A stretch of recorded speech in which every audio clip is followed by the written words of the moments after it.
When you think about most of the conversations we have every day, so many of them are around dating and love and relationships. Either we're personally struggling with it, or the friend, the family member, the business partner, the colleague is. And all of us are just trying to find our way to relationships that really make us feel good, be they romantic or otherwise. And so this is a really interesting episode because I'm speaking with someone who has such a beautiful, intuitive, kind approach to this. Her name is Mariana Moreno. She is a certified life and dating relationship coach, and she is all about helping you find the answers within to really create relationships that are lasting, that are fulfilling. And so in this conversation, we'll talk all about that, but we're also going to talk about what are some of the blocks and the patterns that we have that stop us from finding the right person. And this could also be with friendships as well. So this is really an episode for anyone, whether you are single or not. There is definitely going to be some questions in here that make you think and some guidance on how to feel just more connected to those around you.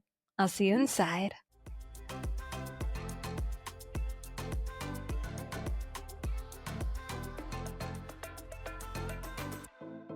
I ultimately just want to guide people to be so in touch with themselves, be so at peace that the relationships that they create, not only romantic, right, but also with friendships with family members, to be fulfilling, to be peaceful, really aware of that and intentional with the people they surround themselves with. I like that you said not just romantic relationships, because kind of the stuff we'll talk about bleeds into everything, doesn't it? And I do focus on dating and relationships, but all the advice that I give and all the things that I talk about can be applied for friends, for family, for your workplace, right? It looks a little bit different with each, but ultimately it falls under the same umbrella. What kind of got you started into doing this? What made you think I really want to help guide people to have these peaceful relationships, to have them be fulfilling? I mean, I have a background in being in a very emotional, abusive relationship. I was in one for 5 years. And so that alone taught me so much when I got out of it. And I knew that if I would have had a coach, I would have had a voice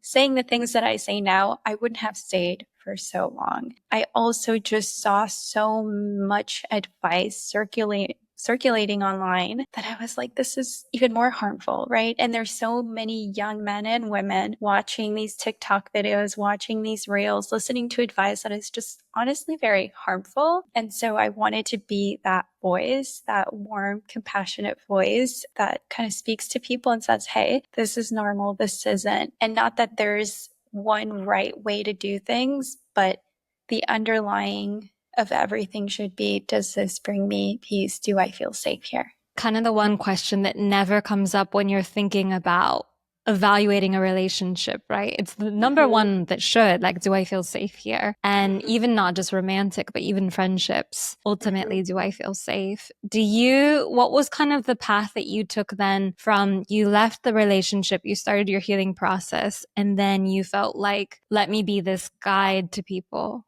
After my breakup, it was a long breakup. It wasn't a peaceful one, right? So that alone also taught me how to deal with bad breakups, because not all endings are, okay, we're going our separate ways. Some of it can be a lot of things that aren't, harassment, all of those things. It's not always easy to leave. It's not always safe to leave. I could either go down the path of, this was terrible for me, I'm going to be a victim, or I can build myself up. I can learn so I don't repeat that cycle ever again. I don't get into a relationship like that ever again. I didn't want that. And so talking about things, right, online, I started posting reels, and slowly but surely I built an audience. And so it just brought me so much joy to be able to share loving messages that I know can help people, even if it's just one video. And I get DMs all the time, hey, this really helped me out, I'm really struggling. So sometimes that's all people need to hear, maybe a 30-second video. They don't even have to do coaching with me, but something that can feel like a warm hug of, okay, I'm not alone, right? There's people that have dealt with this. And so since I dealt with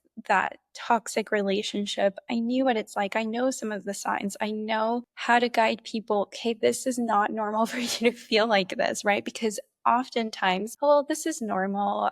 It'll be fine. You brush it away. But it's like I help people I ask questions, that makes them reflect, because you can't tell people what to do. Ultimately, they have to arrive at their own decision and do things on their own. But I want to be that voice so that makes them think twice. You said something which is so true here, that you can't just tell people, especially in relationships. I think it's so hard to tell someone when it can be so obvious to you as an Mhm. outsider that that person is not good for your friend, your parent, your sister, whoever, but they don't hear it if you tell them. And you obviously don't want them to experience like rock bottom. So it's trying to get them to reflect. What are some of the questions that you have found have been most helpful that you either ask online or that you ask with clients that make them pause and think, oh, wait? One of my favorite questions to ask is, if you knew for certain that you would succeed and be happy without this person, that everything would turn out fine, would you still stay with them? People are like, wait, because many times people don't leave a relationship. Well, I don't want to be alone, or I'm fearful that I won't find somebody else, or, there's all these fears surrounding. But if you could for sure know that you'd be okay, would you stay with them? And if it's a healthy relationship, it's like, of course, because I'm happy now, right? So that's an easy way to answer. But if not, they think, well, actually, I wouldn't want to be with them. So it's like, huh. And another one, and I know this, probably a lot of people have heard this question, but I think it's an important one to ask. If there was nothing that your partner would change right now about them, would you marry them? Would you be happy with how they are right now? Because a lot of people date the fantasy, right? It's like, okay, maybe once he or she fixes this about themselves, it'll be perfect in this, and maybe I can help them. And it's like you're trying to fix and do all these things, but you're with that person right now. It is the present, like, version of themselves who you are dating. It doesn't matter. There's no future or past right now. Who are you dating right now? And are you happy with that?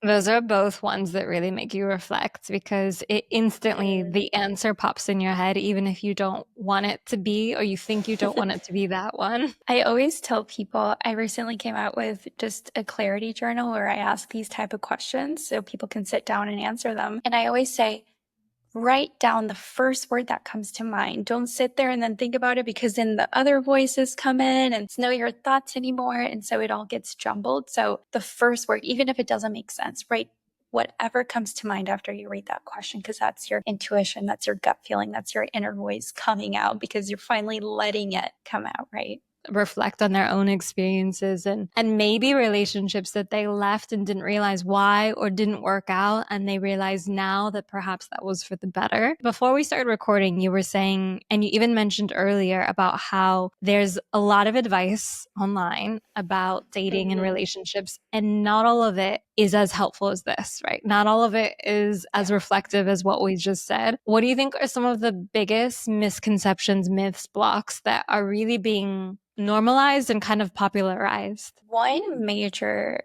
one that I can think of that I see so much is, we hear the phrases, if he wanted to, he would. But real love exists in the messiness of everyday life, right? People have off days. They get tired. They miss things. And that doesn't mean that they don't care. So we need to stop chasing this fantasy and start accepting people as they are. You can't look for perfection on any partner. So while you can still have these honest conversations, right? If you're not feeling loved, if something is amiss, you communicate that. But again, real love is imperfect and intentional. And so where a lot of people fall is like, okay, once they mess up, oh, he doesn't care about me. And they go down this line of, okay, I need him to go all out and get me flowers every day and do this and all that. That's just not how it works. As long as they treat you with respect, right? If it falls under, okay, they're actually being harmful to you, okay, that's different. But we can't expect perfection out of our partners, and we have to meet them where they are sometimes.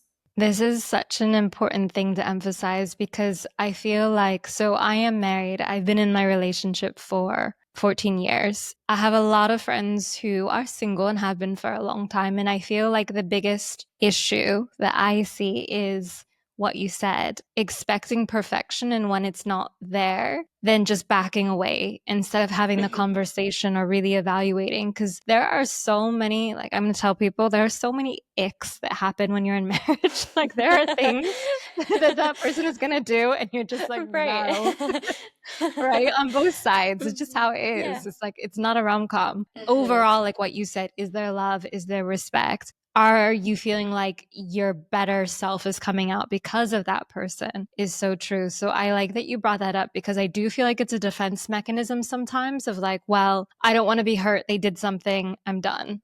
I'm not Mhm. going to take a Yeah. chance anymore. We all go through it. So, I mean, we're human, right? I think at the end of the day, we have to remember that. And again, life is not a rom com.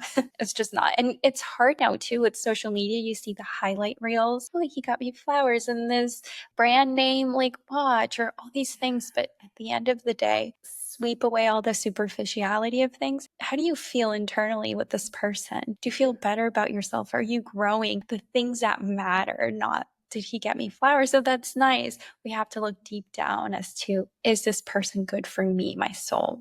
Getting flowers, getting candy. Someone could be an absolute narcissist and do that Mm. for you.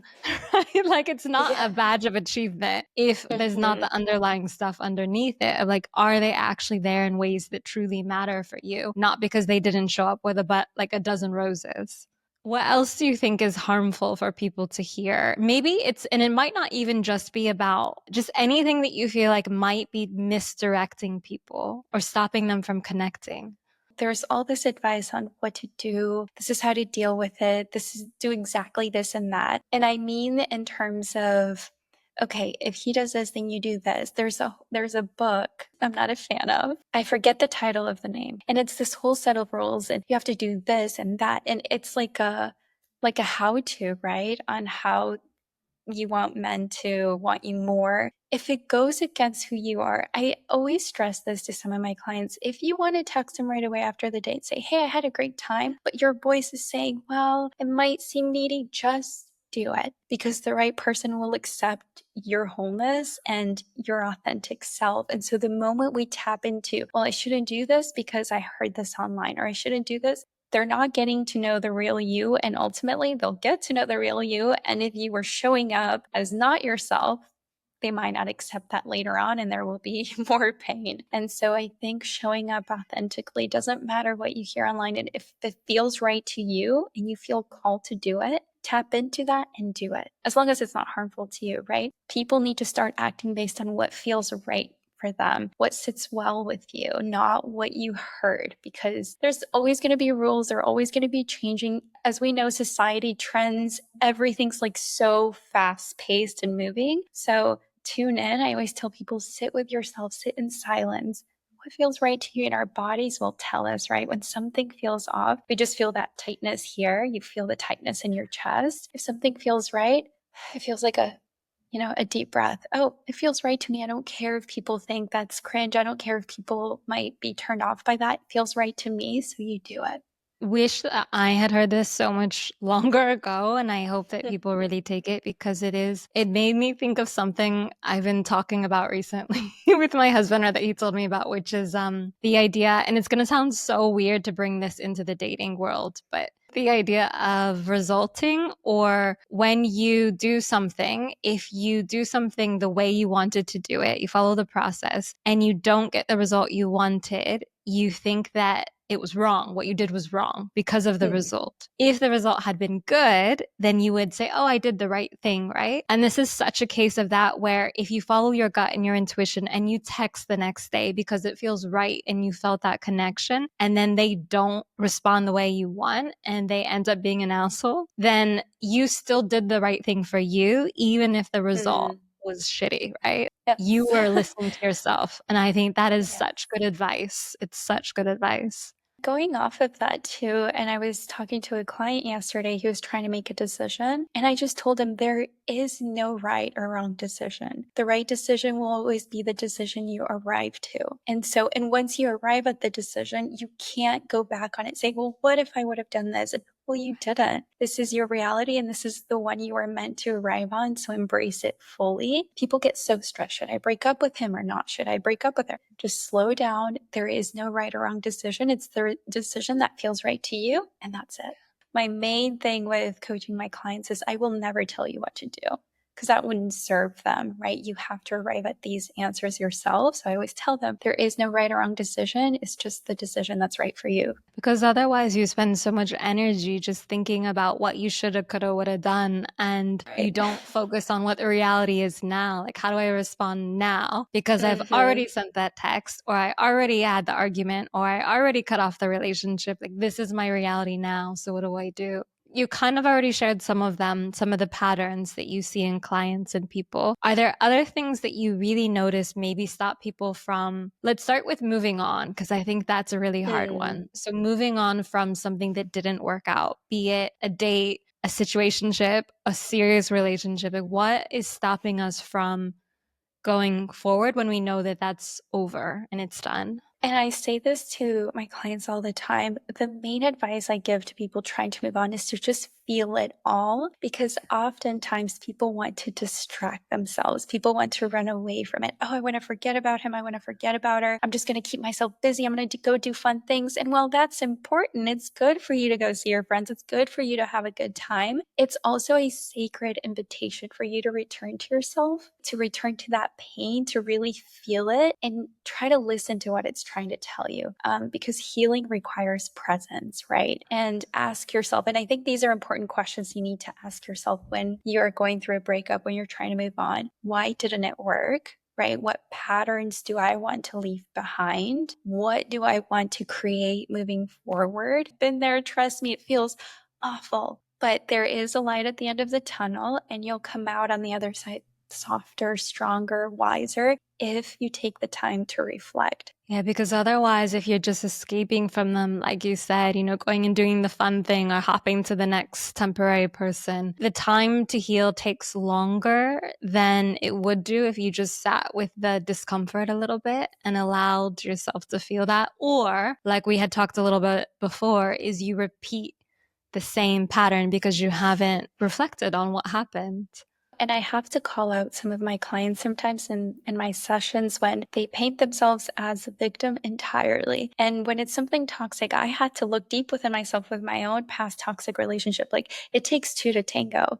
A toxic relationship happens because two people are in it. If I would have removed myself, it would have been done. I would have stepped away because I didn't want to accept that, but I didn't. I played into it. And so it's figuring out, okay, what could I have changed so I don't repeat that in my next relationship? So, yes, it's so, so, so important to look deep inside yourself, be honest and raw, and it's fine. And I think sometimes there's a lot of shame with it, so you don't want to face it. We've just talked about what happens when you're in the healing from heartbreak, let's say. And heartbreak doesn't necessarily need to be like you were so, so in love with the person. It could be like how we were talking about, that you just really invested and intertwined and you're healing from that. What about in terms of when it comes to finding someone new that really is a safe, secure person? What do you think are some of the patterns or blocks you see there that are stopping people? The baggage from a previous relationship, right? Your partner cheated on you. Of course, you're going to have these trust issues. So I think it's important for you not to keep those in, because this person that you're with has to know, hey, I dealt with this. I may have some triggers. It's that communication. And sometimes people just want to forget about it. They push it down. It's like, oh, this love is new. But if that jealousy pops up, it's going to pop up, right? Those trust issues are going to pop up. So it's being very, very communicative with your partner and say, okay, I dealt with this in my last relationship. I need you to hold space for me and not take it out on them, right? Not right away assume that they're also cheating. It's that communication. And if they're a good person, if they're a safe space, they will understand, they will talk things through with you, but it's communicating that pain. I think sometimes we want to forget about it. And so people push it down. And I also want to point out, you don't have to be 100% healed for you to deserve love and to find somebody. Sometimes people will feel like, no, I'm not completely healed. I don't want to bring this person into this mess. And they push them away. That's, you're blocking potential love and a beautiful relationship. And so it's about communication, and that's all, right? You don't have to be 100% healed and perfect for you to deserve love and a nice partner. If you don't allow yourself to have that, you also take away the possibility that this person is part of your whole healing journey, whether or not you end up Mhm. together. I know that for me, that was definitely the case, that I came into this relationship very scarred and a lot of abandonment issues. And I definitely like lashed out and did some things, but it was okay in the end because of what you said, where I like talked about it, right? I gave context. I said this happened to Mhm. me in these relationships, not just romantically, but like also with family, also with this stuff that has happened. And Mhm. that allows the person to see, oh, okay, I see where this is coming from, and they can decide if they want to be a part of that or not. You know, they are free agents and they can leave as well. And that doesn't mean that you're not lovable. If that does happen, you have to understand a person may not want that, and that doesn't make them a bad person, right? So I think sometimes, especially when you have friends, it's like, oh, how could he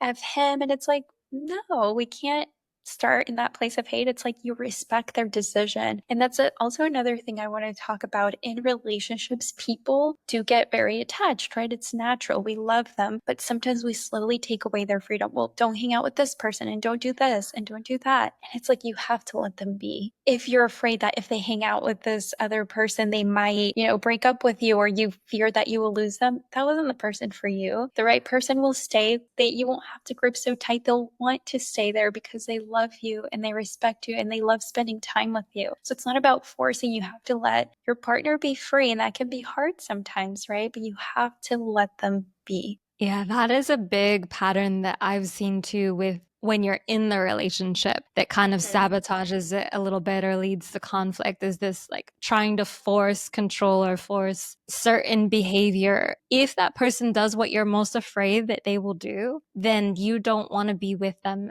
anyways. Because imagine being Mhm. stuck with someone like that for years and finding out later. Like it's just best to let them be their full person and you can actually get to know who that is. When you're guiding people through all these different, issues with relationships, because there's so much that comes and pops up. I know that a big theme you talk about, and I fully agree with this here, and I'd love to hear more on your perspective, is that link between your self-esteem and your relationships, like the reality of them that happen. Oh, I love this topic because they're so intertwined, right? A lot of people expect that once they are with the right partner, they will 100% feel secure. That our partner is supposed to, erase all our insecurities, and, we'll be perfect, and we won't feel anything like difficult within ourselves if we are with the right partner. But one that puts too much power in someone else's hands, right? Yes, it helps that our partner shows up consistently, but true security comes from us, how we feel about ourselves. If you're constantly battling insecurity, it's a sign to look inward. Why do you feel this way? And so doing that inner work alone and not putting it on somebody else. Another thing that I think there's why it's so intertwined, I love this passage from, I don't know if you've read the book Mastery of Love. To all the listeners, read that book, Mastery of Love. It's one of my all time by Don Miguel Ruiz. And basically, he talks about, say, you're in your kitchen in your house and there's rotten food everywhere. You can't find anything to eat. Everything is spoiled. And then you hear a knock on the door and you open it, and it's like this $5 cheese pizza. It looks kind of cold, not the best, but you're like, oh my goodness, this looks so good because everything in your house is spoiled. So you are gobbling it in, right? You're going to accept it. In another scenario, let's say your kitchen is fully stocked, organic foods, tasty treats. You are in like paradise, yummy foods everywhere. And then somebody knocks on the door and they have this like $5 cheap pizza. You're gonna be like, no thanks, I got great food in here. And that's exactly what happens with relationships. If you feel so good about yourself and you treat yourself with respect and love and compassion and acceptance, and somebody comes in and starts calling you names, you're going to say, bye bye, I don't need this in my life. But if you're constantly putting yourself down, calling yourself names, saying you're not good enough, and somebody does the same, it's going to feel familiar and it's going to feel like home, and then you're going to accept that. But it's not good for you. That's why it's so important for us to build ourselves up so fully so that when a love arrives, it matches, it aligns to what we're giving ourselves. That analogy is really powerful because it's also touches on the idea of if you're wasting your time on that $5 cold pizza, you're not going to see like the next buffet that rolls in that's Mm-hmm. ideal Mm-hmm. for you in other ways because you're occupied already and your attention is not there. And it's always something I wondered about because I would see different people accepting treatment that felt so obviously wrong. And the only thing that you could really point to is, well, like, how are they feeling about themselves? Mm-hmm. What is it that they're dealing with internally that allows that to be okay?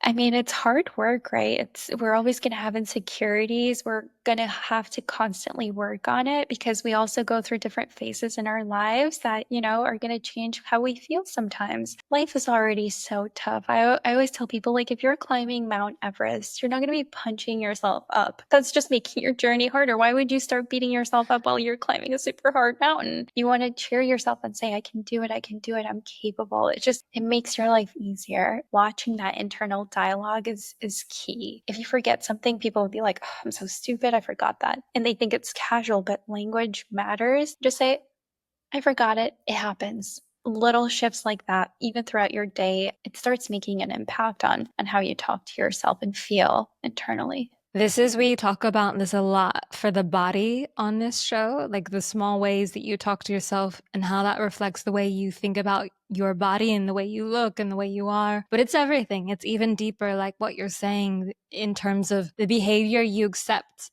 yourself giving, like when you are a fierce raging critic of yourself, then opens you up to accept it from other people, right? Because you do it all Mhm. the time. I mean, we have how many thoughts a day? And if 90% of them are detrimental like this, priming you for that mistreatment from someone else. And it happens everywhere. I have this story where I was in college and I was working 3 jobs, and my mom was going through, breast cancer treatment, and I was feeling the lowest. I had transferred schools. I just wasn't feeling the best. And I felt I just need to make one friend, right? Because I didn't have any friends in that school. And the one friend that I met, she talked to me so just badly, would tell me, oh my God, you're so stupid, or you're ugly, but like joking around and in that way. And I was like, oh, that's just how she is. Cause I wasn't feeling good inside. And two of my friends were visiting and they met this friend and we were all interacting. And after, they stepped me aside and they said, we don't like the way she talks to you. But I didn't see it, right? I thought it was, oh, she's just joking around. I accepted it. But it wasn't until I really just saw it through other people's perspective too. Okay, you're right. This isn't good. And I stepped out of it. So yes, it can happen in friendships too, right? Abuse can happen within friendships as well. Yeah, I would say that even in friendships, it's easier to fall into that trap because you're not Mm-hmm. as diligent or like filtering as much as you would do for Mm-hmm. your romance, especially as you get older. So I definitely see that. This is kind of more of a like light-hearted, but still touches on what you've been saying. If you're someone who you are dating or you're thinking about dating, and you want to be able to get a better sense for who someone is from the beginning, what are Mm-hmm. like one or two questions that you think are really helpful to ask that date? What book has made the most impact in your life? Usually what people consume, they become, right? The shows we watch, the books we read, the people we hang out with. So you can get an insight of what do they really value? Why do they appreciate this book so much? What is in that book? And it gives you a chance to read a new book and really see, right, in detail, okay, what is it that they liked about this? I think that's a great way. And it's like an easy question you ask during a date. It's nothing like you're not going to scare them off. It's just a question that is deep, but doesn't, it's disguised as more casual, but it can tell you so much. Thank you for sharing that. So now the big question is for you,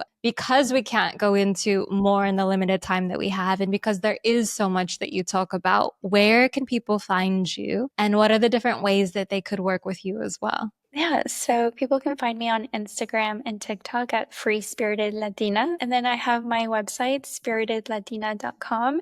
And there you can see different resources I have. I have some meditations there for free, and people can book coaching calls and a discovery call through there. So everything is on my website, spiritedlatina.com. We will include the links to connect with you in the show notes as well. And thank you so much for sharing your story and also some questions that are very helpful. I hope people pick at least one and really use that to maybe get to know someone better or get to know someone new. It was an honor to be here. Thank you for inviting me.